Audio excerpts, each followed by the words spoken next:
Okay, here we go. We are live. Well, good morning, everybody. That's right. It's that time again. And the crowd goes wild. I know. Please. Oh, thank you. You're way too kind. It's time for pondering. It's that time again. It's pondering.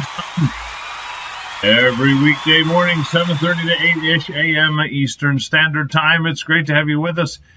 It is May the 5th. That's right, Tuesday, May 5th, 2020. I am Joel Rissinger, your host, and you have tuned into Pondering, the show where we ponder all things. We think them through and we talk about them with no holds barred, and we do it from a Christian perspective. And it's exciting to do that. It's fun to do that. We hope that people will think things through, and we hope that Christians will let their faith drive and dictate and determine all that they think, say, and do, as opposed to just certain things that are, quote, religious. Hey, it's great to have you aboard, Susie. Welcome back, my dear. You've been kind of like on furlough. I don't know, man. Sleeping in. Kind of worried about you. Just kidding. Fred, good morning. Good morning to Brenda. Let me give you a little wave there, Brenda. There you go. Great to have you aboard this morning.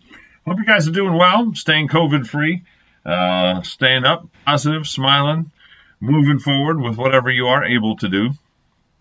It is a challenging time. The most challenging aspect of it for me, and to some degree demotivating, is the fact that you can't make plans, because every time we've tried to make plans so far this year, we've had it fall apart. We were going to go to Africa, and then everything got shut down, and then South African Airways went out of business. We probably lost our tickets. We're not sure yet. We were going to go to a reunion, 40th reunion, high school reunion, and that got postponed. Buddy of mine, some of you may remember or know him, Terry Wilcox, who's the one who got me involved in Africa. He used to be the executive director of the Bridgeport Rescue Mission. Now he's pastor of a church in Lakewood, Florida. Is it Lakewood or Lakeville? I always get that screwed up. I think it's Lakewood. Anyway, he wanted me to come down and speak in a couple of weekends, with 2 or 3 weeks, but we can't because I'm under a mandatory 14-day quarantine when I get back, which means I'd miss work and things I'm supposed to be doing, so that wouldn't be good. I mean, I could work at home, but there's only so much you can do, and I don't go out much, but when I do, it's important and precious, and I don't want to be quarantined from doing that or laid off, or not paid for 2 weeks. So anyway, can't do that. So it's just like, that's the hardest part for me. I don't know about you, but that's the most challenging. We're in contact with people like you every day. We are doing church online. We're doing all that stuff, writing a lot, whatever. But, it's just this idea that we can't go anywhere to make plans. Tried to make some camping plans. Campgrounds aren't sure if they're opening, and if so, when they're opening, and they don't want to take reservations, although they might, but it's all tentative and blah-de-blah-de-blah. And that's hard. I'm a planner. I like to have things laid out. My wife and I do calendar summits where we get together and, look at our calendar for 6 months and figure out what we're doing. Can't do that now very easily. We could, but it would be almost meaningless. So that's been a challenge, but we're hanging in and we're trying to learn to live in the moment day by day. Good morning, Ernie. Great to have you aboard this morning. So, I'm curious as to what you're doing to fill the time and what you find to be challenging, and how you're holding up through all this stuff. It's not Free for All Friday, but hey, that's a theme. I want to know how you doing. How you doing over there in Pondering Land? And what are you doing to fill your days as we slug through this? There's some hints of reopening, but I noticed the backlash of fear again in the media last night and this morning. Projections with charts of how many people are going to die if we open up. Like they know, how many are going to die. Our media likes to play God. Apparently they have the answers as to who's going to go home and to heaven and who's not. And, anyway, so I don't like that. Don't necessarily agree with him, but I do know that there's some talk about opening, and hopefully that all is true. I think we need to. Susie says she's still planning for the wedding on August 29th. I did mark that in my calendar. I don't know. I guess we're good. I was thinking I had something on that day, but it's not coming to me. So, and I didn't get to check with Karen, so I think we're okay. So it's going to be like is it going to be a wedding reenactment of the vows, or just a party, or what, Susie? I'm curious how that's going to work. That'd be fun. Anyway, so I digress. You'd like to know what you're up to and how you're doing. We had some fun here around the old Rissinger Ranchero the other day. I decided that I would give Karen an early Mother's Day present. By the way, I'm speaking on Mother's Day at Lifeway Church, so if you want to check that out, you can log into lifewaych.com this Sunday, 9:30 or 11:15 a.m. You could also go to the Facebook page, Lifeway Church Facebook page, and watch it live there, or via our YouTube channel, the Lifeway Church YouTube channel, to see it later. But in preparation for Mother's Day, apart from the sermon, I decided to give Karen an early gift. And so I got her a squirrel-proof bird feeder. She loves to watch the birds in the backyard, and we've been cleaning up the backyard, and we got some trees cut, and we're trying to seeding the yard. Had it seeded yesterday, and so it can get a little greener out there, and yeah, she's very happy. So we put the bird feeder out because she likes to watch the birds, and we got she picked out a certain seed that attracts certain birds, and it's worked. She loves cardinals. Cardinals have been eating out of it. But it's supposed to be squirrel proof, and this is the funny part, okay? And I just wrote a blog on this, so if you want to check out the blog, I posted on my own personal Facebook page. I don't remember if I reposted it on the Pondering Radio page, but you can also find it at rissingerrg.com. Rissinger RG for resource group. You can also spell it out and it still works. rissingerrg.com, and look at the blog page, and you'll see that the first one that comes up is entitled "Nobody Told the Squirrel." That's the title of the blog. Nobody told the squirrel. So we get the thing up, and we're watching some of the birds come and whatnot, and this is our entertainment. And along comes this big fat squirrel that we have living in the back. We have a lot of squirrels in the back here, but this one is sort of the king of all squirrels.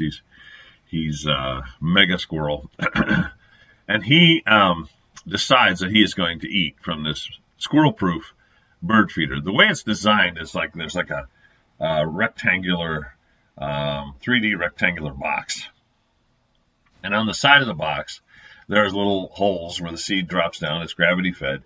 And there's little perches there where the birds can sit and eat the seed. And there's like 2 or 3 rows of these holes on the box. But if something heavier than a songbird sits on the perch or puts its weight on the perch, the inside of the box slides down and it cuts off the seed. The little feeder holes are now cut off and there's nothing there, so you can't eat it. So if the squirrel gets on there, this is the theory, and he puts his weight on there, it slides down and he can't get anything and he just gives up. Well, unfortunately, as I wrote in the blog, nobody told the squirrel, because what he did, and I think I put a picture of him on the blog, although I didn't get the full, complete creative action shot. After several tries and falling off the thing and whatnot, he figured out that if he suspended himself from the top of the feeder without putting his weight on the little perches and hung upside down, he could get his little nose into those feeding slots, at least 1 or 2 of them, and munch till his heart's content, and that's what he does. So the acrobatic squirrel found a solution to the squirrel-proof bird feeder. And I had some fun with that in the blog, talking about Paul's statement, I can do all things through Christ who strengthens me. And the question of what are the things that I would do or you would do if we didn't know better, if we didn't know that we couldn't. And I don't mean that we can do things apart from God's will. Obviously, Paul's statement implies and includes the will of God, right? But if you're within God's will, what are the things that you could accomplish if you didn't believe they were impossible, if nobody told you that you couldn't, or that it was Joel proof, or Susie proof, or Ernie proof, or Fred proof, or Linda proof, what would you do if you didn't know that you couldn't? And doing that for Christ. That's the idea of the blog and the question. And so check it out if you get a chance. Again, rissingerrg.com, and just click the blog tab, and you'll see it listed there as the latest. So listen, if you want to contribute to the program, you certainly can. We love to hear from you. Several of you are already. You can type into the live stream feed here on the Pondering Radio page of Facebook. Again, facebook.com/Pondering Radio. You can post there 24/7, 365 too, by the way, or send us a message.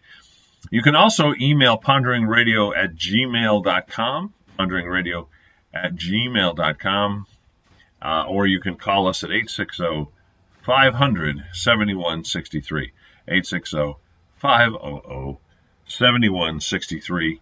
Leave a message, and hey, if appropriate, we'll get back to you. If we're on the air, or we'll definitely listen to it. Yeah, so that's the deal. Glad to have you aboard. Jerry, good morning to you out there in sunny Southern California. It's sunny here today too. Blue sky, gorgeous out there this morning. Jerry says, good morning, PJ and fellow ponderers, pondering the imponderable issues of the day. Thank you, Jerry. Yeah. Susie says, it's amazing what one can do when one doesn't know what one can't do. Garfield, yeah, that's right. It's like I said, nobody told the squirrel, unfortunately, for us, fortunately for him. No, we're enjoying it. We don't care. Really, the squirrel proof was just to make sure we didn't go through all the seed in one day. If he eats a little bit here and there, that's fine. But it's working, and it's cool, and Karen's happy. And listen, happy wife, happy life. You know what I'm saying? If Mama's happy, everybody's happy. So the Rissinger Ranchero is full of happy people right now. I'm not full. There's only 3 of us. 2 upstairs, 1 down, plus Coda. Got him, that's 4. So anyway, hey, I hope you're doing well. Like I said, I'd like to hear more about what you're doing to pass the time. Stay busy, stay active. Keep your positive focus. Obviously, we have said and taught and continue to teach that time in the Word, time with God is the best solution. If we are believing, which we are, that perfect love casts out fear, and God is love, then the best way to remove fear from our lives is spend time with Him. And the best way to do that is in prayer and His Word. So I hope you're doing that and enjoying it. Listen, tomorrow night, Wednesday night, we will be Zooming again, and we will be starting a study, a 4-week study in the book of Colossians. So if you'd like to join us, we'd love to have you. You can get a link to Zoom, so you can click and join us and chime in if you want, or just you can be incognito. Well, not totally. We'll know you're there, but you don't have to, turn on your camera and show your smiling face. If you want to hide, you can hide. We'll let you. It's okay. But to get the link, send me an email, joel@lifewaych.com, joel@lifewaych.com.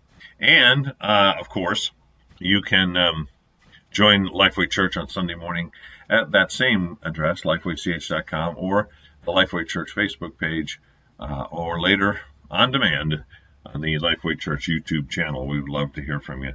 So a lot of interesting ministry happening in this time with the restrictions in place. We're creating a platform for online ministry that we're going to use for years to come. And not because we believe this is the new normal. I just reject that. I think that's a lie. I think it's a tool of the enemy to scare people and isolate people. I do believe we'll be back in the building meeting and even able to hug people. Oh my gosh, without a mask. Well, that's my best Macaulay Culkin imitation.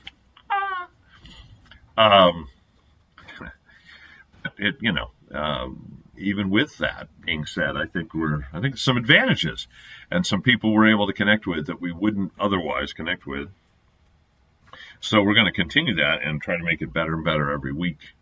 But we'd love to have you come by.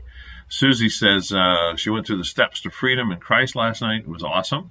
That's cool. I know she did that with my lovely bride. And if you've never done the steps to freedom, you should check it out. We have a Freedom in Christ Ministries webpage that you can look at and check out. Connecticut Freedom Ministry, I think it is, ctcfm.com,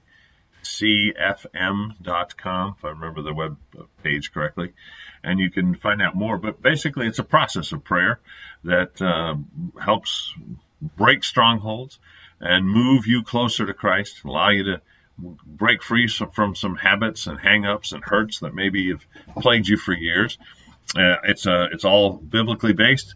In every case, you're following James' admonition to submit to God, draw close to God, he'll draw close to you, and resist the enemy, and he'll flee from you. So every one of the 7 steps that you pray through has a submit portion and a resist portion. Resisting lies, submitting to the truth. Renouncing sin, embracing good. And there's just there's 7 areas that Dr. Neil Anderson uncovered in his research years ago where typically the enemy gets a foothold, a stronghold, a hook, and we sometimes are bogged down in that for years. You say, well, we're Christians. Well, the problem is we don't always take the authority Christ gave us. You know, if I taught you how to fish and I gave you a fishing pole, but you never picked it up, you wouldn't catch any fish. They don't typically just leap into the boat when you're riding along or jump off out of the water onto the beach as you're standing there. You have to use the pole and the lures, and you have to go after them, right? So when God gave us tools in the Word of God to be free and walk free, He expected us to use them. I often say that the reason we have to take authority and stand in our faith against the lies of the enemy to be free and to move forward is the same reason I don't brush my kids' teeth anymore as they're 31 and 33 years old. I don't want to brush their teeth anymore, and they don't want me to brush their teeth, and that's good. They shouldn't have to brush their teeth. I taught them how to do that when they were little, and so I don't have to do it now. God gave us those tools, those gifts, that freedom, that identity, the presence of Himself, the Holy Spirit in us. He gave us all that, and He wants us to use it, and the steps are just a tool, guidelines, I guess you'd say, to do just that. So if you're interested, you can let us know. We'd be happy to help you through that. That's one of the things. We have a team of folks that does it, and it's really a blessing. Susie says, coffee at my house. Yes, that's something we can look forward to. Well, she's talking about Wednesday night, yeah. Well, probably not this time, but soon, we hope. Soon and very soon, we are going to meet the King. I heard a funny Michael Jr. routine where he talks about as a kid, he went to church and and they'd gone to a funeral, and he had never been to a funeral before. He was a little kid, and he was trying to figure out why they had a dead guy in a box at the front of the church, and he's asking his mama, do they always do this? He thought it was like an incentive.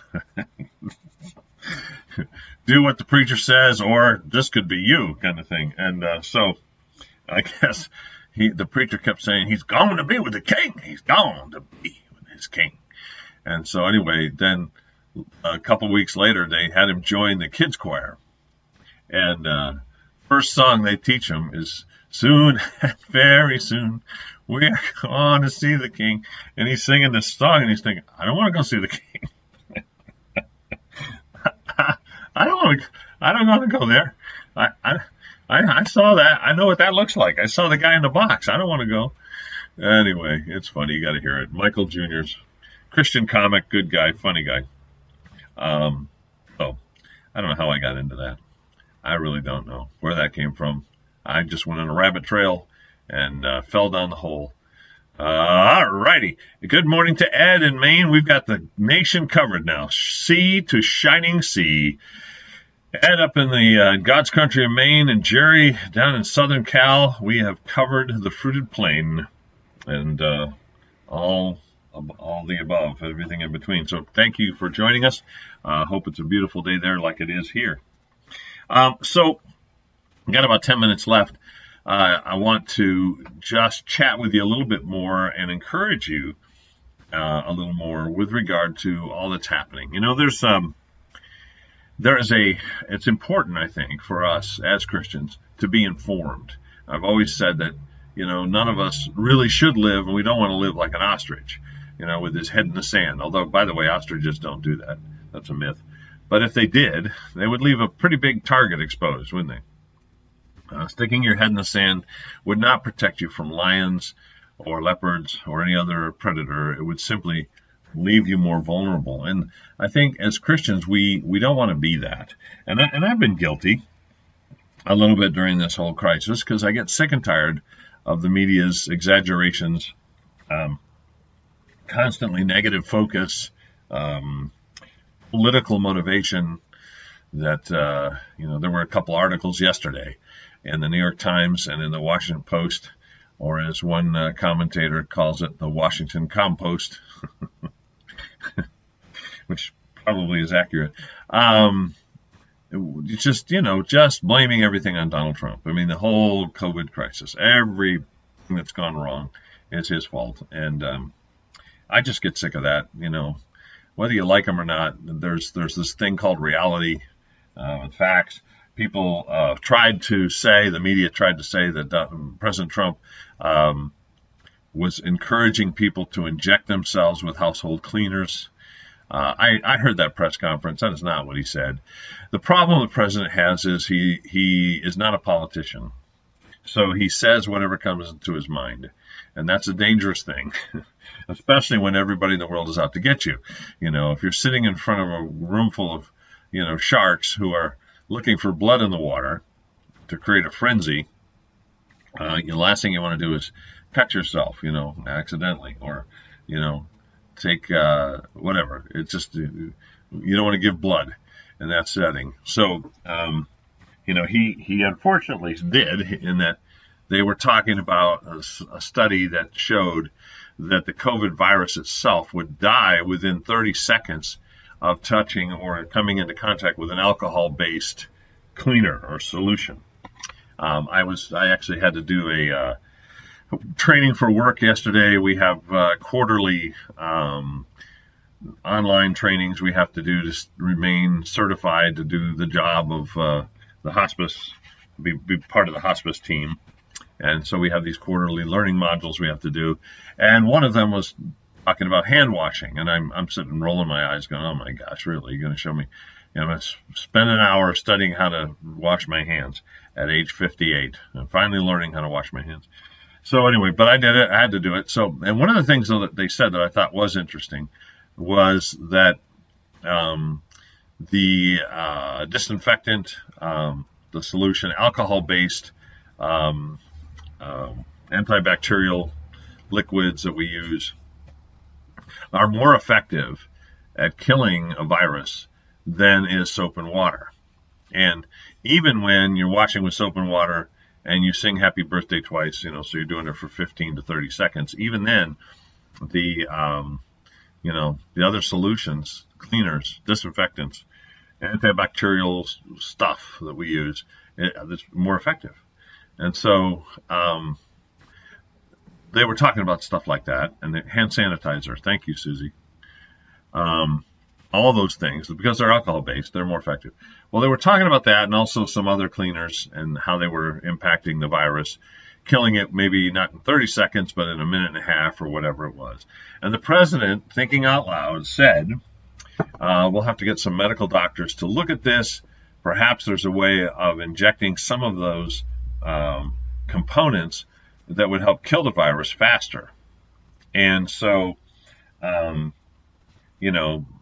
immediately the press went into frenzy mode and started publishing that the president suggested that Americans inject themselves with Clorox bleach or with rubbing alcohol or whatever. And he did not say that. He said we should have some doctors look into how some of those components could be used to kill the virus in people who are sick. He didn't mean people should drink it. He didn't mean people should take it via IV. He meant that they should study how it could be utilized as part of a regimen of treatment and medication. And for those who would, want to ridicule that, you'd be surprised at what's in some of the stuff that you already eat and drink and ingest as medication, whether intravenously or orally by mouth. Like, for example, formaldehyde, which is an embalming fluid, and you have several products that you probably consume on a daily, if not weekly basis that have formaldehyde in them. Small doses, granted, whatever, but they're there. It's there. If you eat bread, you're eating something that was preserved in part, at least in many places, if it's not an organic farm or whatever, with what am I trying to say? Roundup, pesticide. Not a good thing to eat, but it's used to preserve wheat when it's cut. I think that's a big problem. I think that explains a lot of other issues and allergies that we're seeing spread across the country. But, it's in there. So, the idea of saying, how could alcohol be used intravenously with some other things, or alcohol-based solutions in small quantities to kill the virus, exploring that as an alternative, why not? But that's, to the media, that was just an opportunity to say, the president's telling you to drink Clorox, and it's crazy, just absolutely insane. But all that to say this, despite, Susie says they inject peroxide. People drink peroxide. Seen it. But anyhow, all that to say, even though we get sick of them, and even though they are often misleading, and even though they inflate numbers and exaggerate and create fear, we do need to stay informed. And we've talked about this on the show before, to find sources of news that are more factually based, that don't have an axe to grind, and try to be aware of what's happening. There are a couple reasons I think as Christians we should do that. One, we need to pray, and to pray specifically and effectively, we need to know what to pray about. That's why it's good to be informed and stay in touch and to know who to pray for. The Bible tells us to pray for kings and all those in authority. Well, if you don't even know who your senators are, you don't know who your governor is, you don't know who your president is or his cabinet or who the leaders of the Congress are, how do you pray for them? I mean, it makes sense, doesn't it? You'd have to know who they are. Many Americans don't, and many Christians don't. And some Christians justify it as being, well, I'm spiritual, not political. I'm not asking you to be political. I'm asking you to be biblical. If you're going to pray for leaders, you got to know who they are, right? So I just want to encourage you not to unplug completely. Pick your sources, yes. Watch with moderation, yes.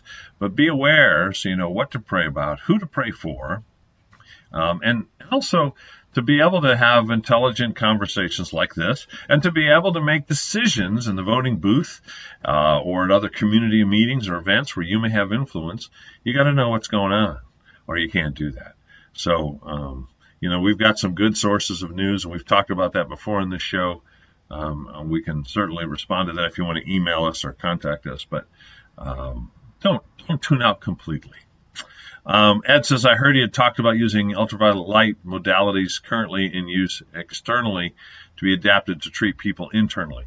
Yeah, there was some discussion of ultraviolet light also, because, again, it kills the virus pretty quickly, which is also part of why the whole idea of, being out in warmer weather or seeing it decrease or diminish somewhat in the summer came out. It's also why certain governors have been more, I think, positive about opening beaches, as much as people have ridiculed and attacked them for that. I think, there's some evidence to suggest, just like the flu virus, that it doesn't do well in sunlight and heat, and definitely not ultraviolet light. So, yeah, all that's been looked at. And listen, which would you rather have? Someone who, will never think outside the box and just kind of goes along, the little lemming trail, or someone who's willing to throw out ideas and brainstorm.